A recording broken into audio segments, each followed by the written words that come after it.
Tea Congress political affairs committee తొలి సమావేశంలో ఏం చర్చించనున్నారు? సమావేశం ఎజెండా సిద్ధమైందా? పార్టీలో జరుగుతున్న అన్ని వ్యవహారాలు పీఏసీ సమావేశంలో చర్చించాల్సిందేనని నేతలు పట్టుబడుతున్నారా? ఈ సమావేశం అన్ని సమస్యలకు పరిష్కారం కానుందా? ఇవాళ జరిగే సమావేశంలో ఏం చర్చించనున్నారు?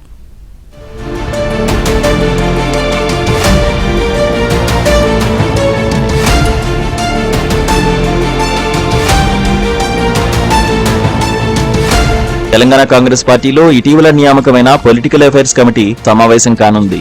పీఏసీ కమిటీ ఏర్పడిన తర్వాత జరగనున్న తొలి సమావేశం కావడంతో ఈ భేటీలో ఎలాంటి నిర్ణయాలు తీసుకుంటారనే చర్చ మొదలైంది. 27 మంది సభ్యులుగా ఉన్న ఈ కమిటీలో CM Revanth, deputy CM Bhatti Vikramarka, party in charge Meenakshi Natarajan, party అధ్యక్షుడు మహేష్ గౌడ్ తో పాటు మిగతా సభ్యులు ఉంటారు. అయితే మంత్రులను ఈ కమిటీలో ప్రత్యేక ఆహ్వానితులుగా పిలవాలని నిర్ణయం తీసుకోవడంతో మంత్రులు, ఫ్రంటల్ కమిటీ చైర్మన్లు సైతం ఈ సమావేశంలో పాల్గొంటారు.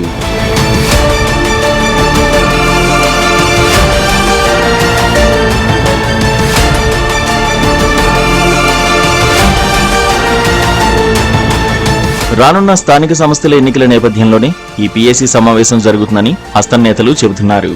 పార్టీ ఇన్ఛార్జిగా మీనాక్షి నటరాజన్ వచ్చిన తర్వాత తాను పాల్గొనే తొలి పీఏసీ సమావేశం ఇదే. పార్టీ బలోపేతానికి ఆమె ప్రత్యేక చొరవ తీసుకుంటున్న నేపథ్యంలో దానికి సంబంధించిన చర్చ కూడా పీఏసీలో ఉంటుందని సమాచారం. ఇక ఈ సమావేశానికి ఇటీవల కొత్తగా నియమించిన పీసీసీ సలహా కమిటీని కూడా ఆహ్వానించారు. కొత్తగా ఏర్పడిన సలహా కమిటీలో కాంగ్రెస్ సీనియర్ నేతలు జానారెడ్డి, జీవన్ రెడ్డి, జగ్గారెడ్డి, విహెచ్, కేకే వంటి నేతలు ఉన్నారు.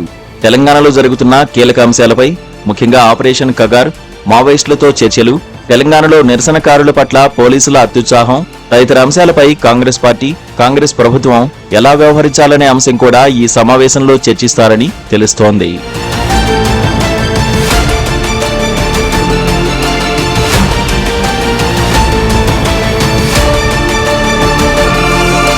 త్వరలో రానున్న స్థానిక సంస్థల ఎన్నికల్లో కాంగ్రెస్ పార్టీ 90% పైగా స్థానాలను తమ ఖాతాలో వేసుకోవాలని టార్గెట్ పెట్టుకుంది. అలాగే త్వరలో రానున్న గ్రేటర్ ఎన్నికలపై కూడా ఈ సమావేశంలో చర్చించనున్నారు. గ్రేటర్ పరిధిలో కాంగ్రెస్ పార్టీకి సరైన పట్టు లేకపోవడంతో ఇతర పార్టీల నుండి కాంగ్రెస్ పార్టీలో చేరికలను ప్రోత్సహించాలని సమావేశంలో నిర్ణయం తీసుకునే అవకాశం ఉంది.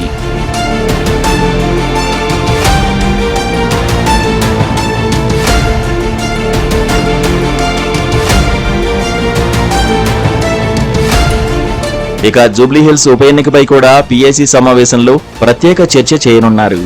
జూబ్లీహిల్స్ లో తానే పోటీ చేస్తానని గతంలో పోటీ చేసిన అజారుద్దీన్ ప్రకటించుకోగా ముస్లింలకు అవకాశమిస్తే తన పేరు పరిశీలించాలని ఫిరోజ్ ఖాన్, ఫహీం ఖురేషీ, ఖమ్మం సిటీ కాంగ్రెస్ అధ్యక్షుడు మహమ్మద్ జావేద్ కోరుతున్నారు. ఇక ముస్లిమేతరులకు టికెట్ ఇస్తే తమకి అవకాశం కల్పించాల్సిందిగా మాజీ మేయర్ బొంతు రామ్మోహన్, నవీన్ యాదవ్ తదితర నేతలు అధిష్టానాన్ని కోరుతున్నారు. దీనిపై పీఏసీ సమావేశంలో చర్చిస్తారని హస్తం నేతలు చెబుతున్నారు.